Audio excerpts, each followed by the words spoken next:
Welcome to the Not For The Average podcast. This is your host, Trent Leyshan. If you live in Australia, my next guest needs no introduction.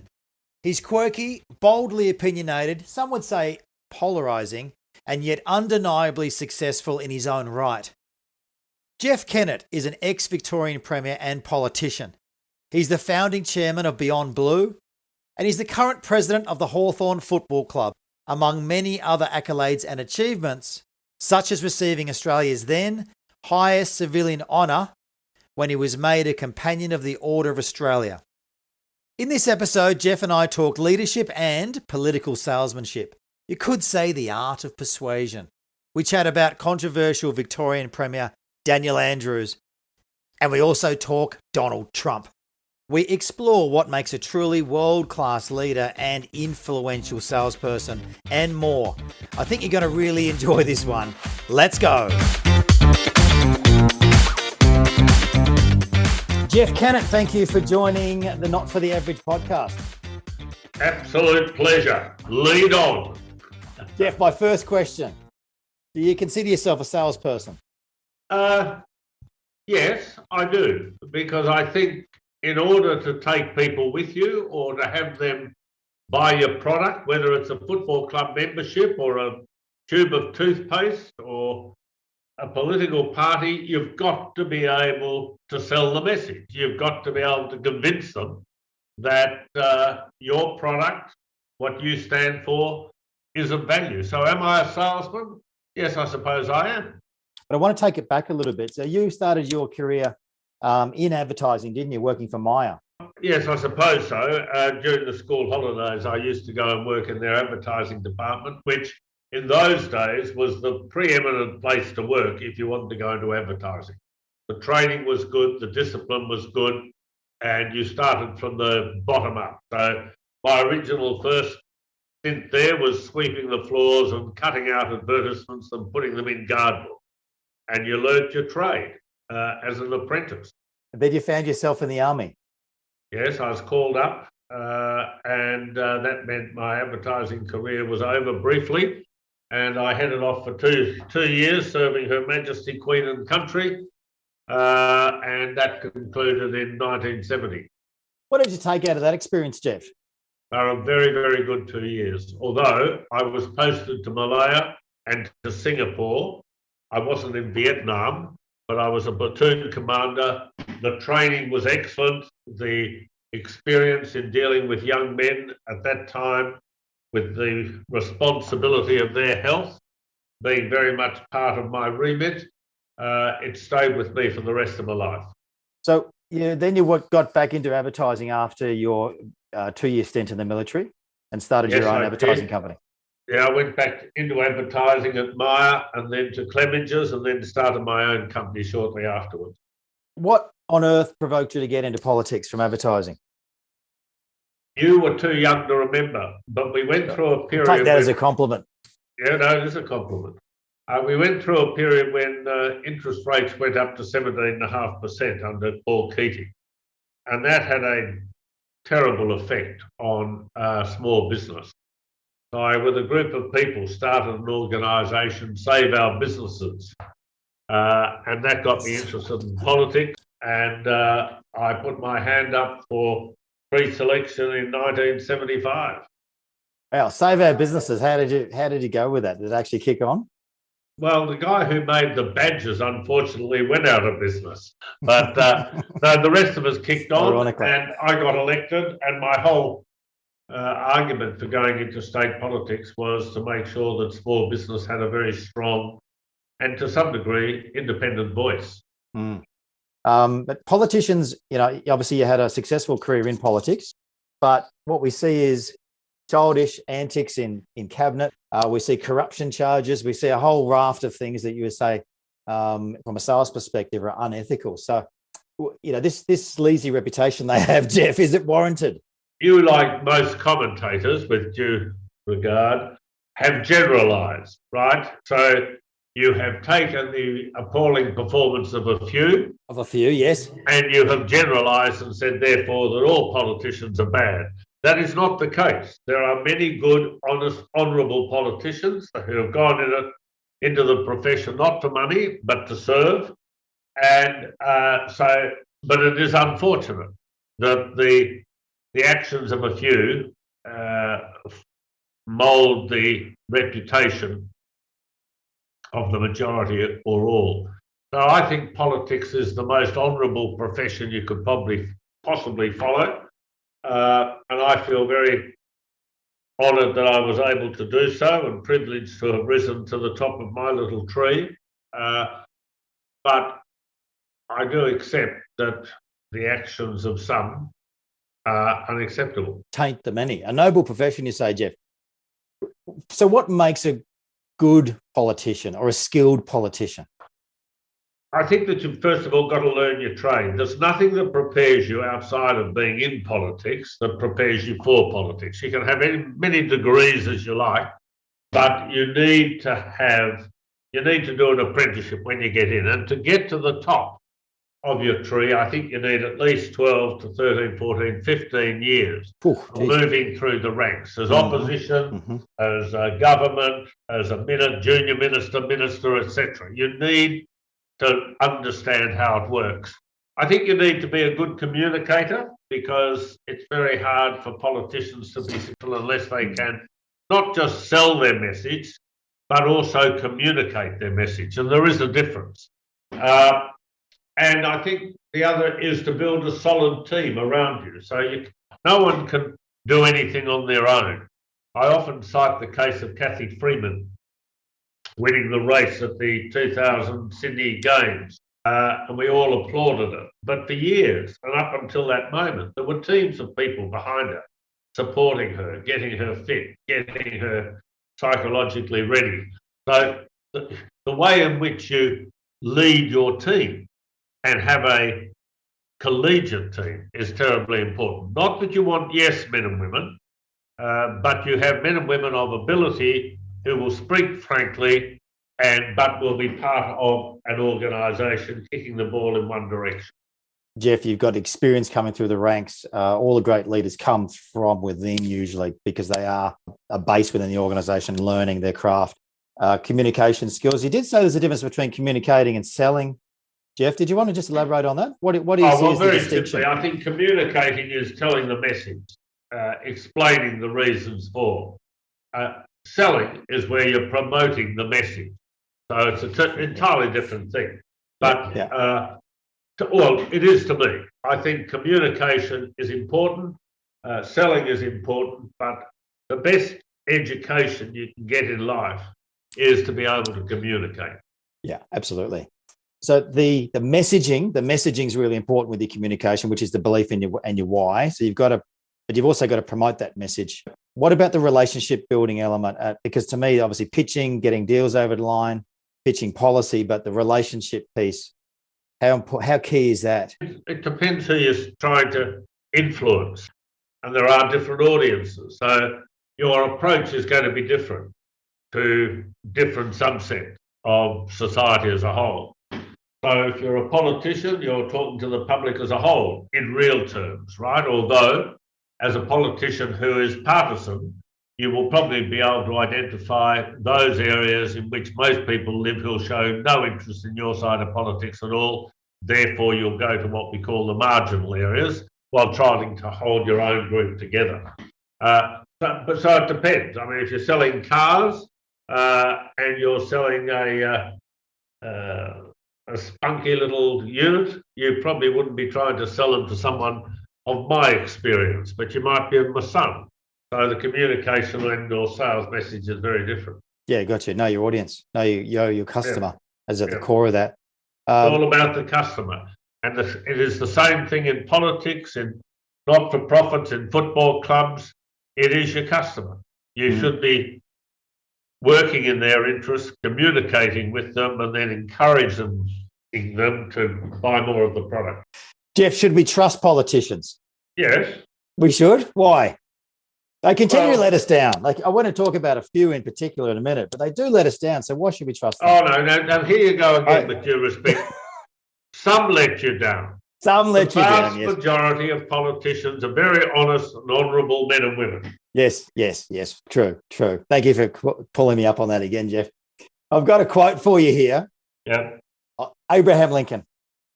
I destroy my enemies when I make them my friends. Have you heard that one before? Yes. How do you translate that quote? It works very well because often I'm not doing it as much these days, but I used to Twitter a lot, and I love the engagement of Twitter. And people would call me everything under the sun. And I would go back and talk to them and argue the case. And there'd be backwards and forwards. And in the end, you'd won them over when they said, "Oh, well, Jeff, thank you very much." And they address you by your first name. "Thank you very much. Glad we entered into this exchange. I don't necessarily agree with you, but I admire the fact that you took up the challenge to talk to me." That's when they become your friend. And their opinion changes, even though they may not agree with the specific issue that you're discussing. And do you consider yourself a negotiator as well, back in the days of being a politician? Yes, at the coalface? I think we're always negotiating, aren't we? We negotiate with our wives, we negotiate with our husbands, we negotiate with our children, we negotiate in business. Life is about give and take to some degree. Does being a good politician necessarily make you a good leader? No, not necessarily. I always think of the population as being living in a triangle, right? Across the base of the triangle is all of us. We're born equal. And then as you go through life, depending on circumstances, you advance up that pyramid. And at the very top of the pyramid are true leaders. And not everyone is a true leader. Doesn't matter whether they're good at their job. And in fact, you'll find a lot of people who are very good 2ICs in their organisations are promoted to leadership, but the transition is one step too far for them. Not every good manager makes a good leader. And good leaders are to some degree born into that role. There are a few that are made into that role. But no, being good is not sufficient necessarily to be a then good leader. Leaders are born. What I'm saying is there are some people who are born leaders. Oh, they have natural leadership qualities, don't they? They're inherent. Yes, but they're very few and far between. What does make a great leader? Who do you consider world-class leader? Oh, well, what goes into leadership? Intuition, right? Good leaders can make the right calls at the right time. They're not always popular, but they're the right decisions. Good leaders probably have a fairly good value set, personally. Not always, but often.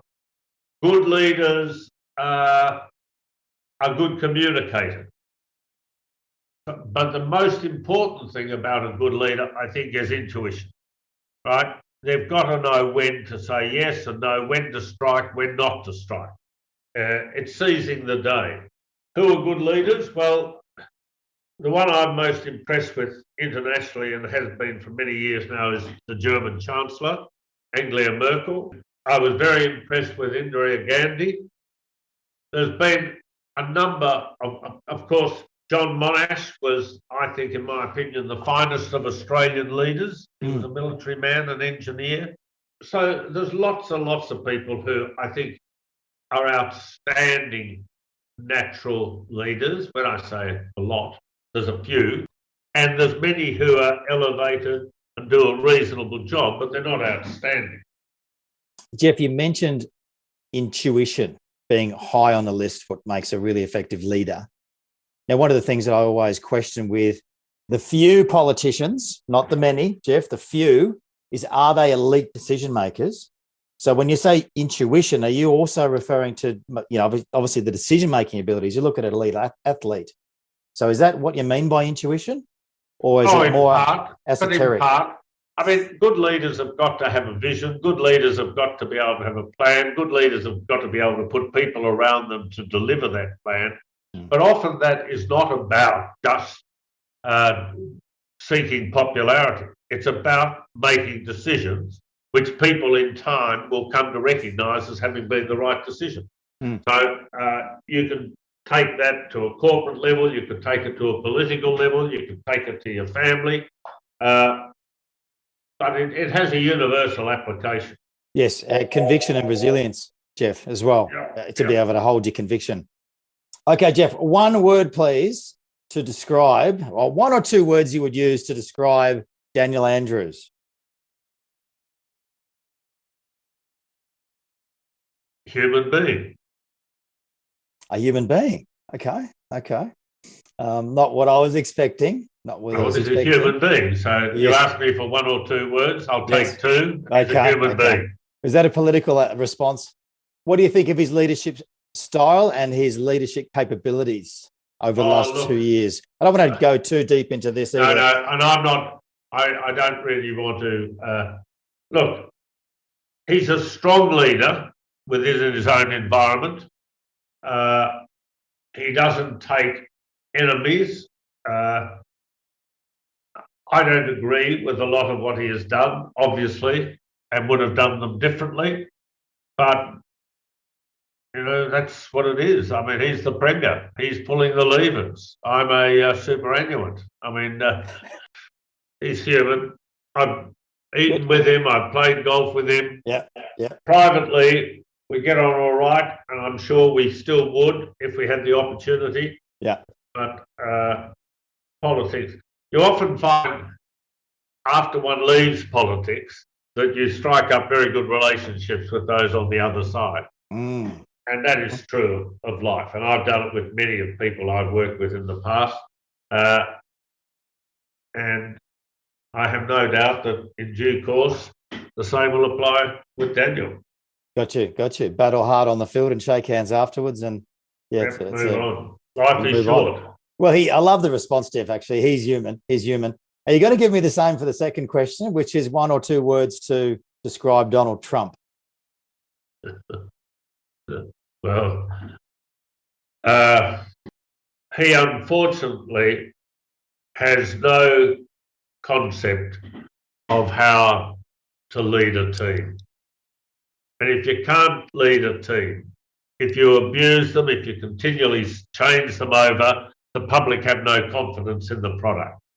So I think he was a very disruptive element in American history. Are our best and brightest necessarily attracted to the political field? Are we getting the best people in the seats for the job? No, you're not getting the brightest. You're not getting the guys with the highest IQ necessarily. We've had a couple of experiences with that lately in Kevin Rudd and Malcolm Turnbull, very bright men and shocking politicians. And both of them were just on an ego trip. So you don't want too many bright people like those two. But bright people, in the main, pursue other interests. They're scientists. They're businessmen and women. There's got to be it requires a very special calling to go into politics for many. And there aren't too many people who at the top of their tree enter politics. Right? They go in at varying stages along the journey. Jeff, you were motivated to make change. That's what got you into politics.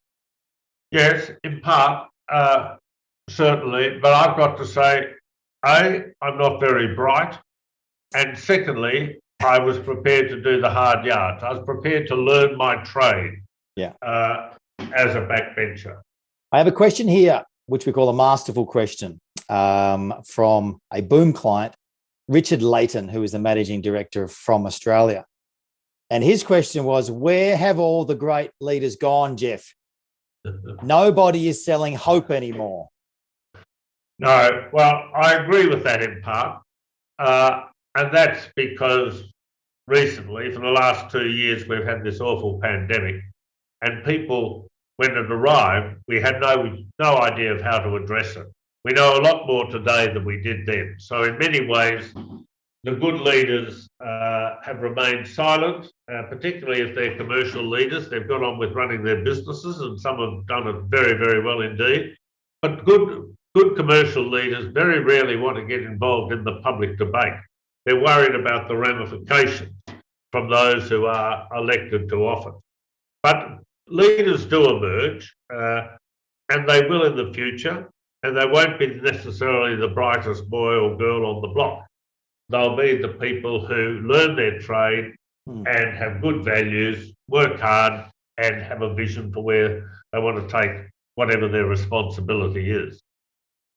Excellent. Thank you, Richard Leighton from Australia. Jeff, can you tell us something most people wouldn't know about you? I can't imagine there's much the public don't know about me. Yes. I'm a very, very open book, and I have been for many years, and that's one of the ramifications of public life over a long period of time. It's as though you're opening a can of sardines and you become open to public scrutiny in a way that most people aren't. That's enough. What else can I tell you? No, I've still got all my teeth. Oh, that is impressive. That's good. There you are. That's something I've never disclosed to anyone. Brilliant. One thing we do know is that you're very passionate about the work you do at Beyond Blue. It started in about 1997 when my daughter came to me after two of her male friends died in car accidents. And I was Premier, and she said to me, "Dad, what can you do to stop these young men dying on the roads?" And we thought they were car accidents, but when I looked into them further, both of them were young men, broken relationships, both of them turned to alcohol, both took their own lives. Most suicides are a result of either clinical depression or emotional depression. So I then tried to understand depression more, get experts together, and that led me at the last Premiers' Conference I attended in 1999 to suggest the establishment of a national body specifically aimed at better understanding and educating about depression and mental health. And when I left politics at the end of 2000, I was fortunate enough to get the backing of the Federal Health Minister at the time, Michael Wooldridge, and the Victorian Premier, Steve Bracks, and that gave me the funds to establish what is referred to now as Beyond Blue. Are you still active in that organisation? No, I led it for 17 years. I secured Julia Gillard to follow me as the chairman of Beyond Blue, or chairwoman, and no, I have nothing to do with it now, although I still do a great deal on issues of mental health in community and with individuals. Excellent. Well, it's a great cause too, Jeff. I hope to see you at a Hawks game or a Hawks event soon, Jeff, and I really appreciate your time today. I know you're busy. Also on the board of the Box Hill Hawks, where you're a very generous supporter, so I thank you very much indeed. Yes. So if I don't see you at a Hawthorn game, I'll see you at a Box Hill game. Thank you. Look forward to catching up soon. Great pleasure. Stay well. Trent is the Managing Director of Boom Sales, Australia's #1 sales training and development company. If you'd like to accelerate your sales growth and profitability, go to boomsales.com.au.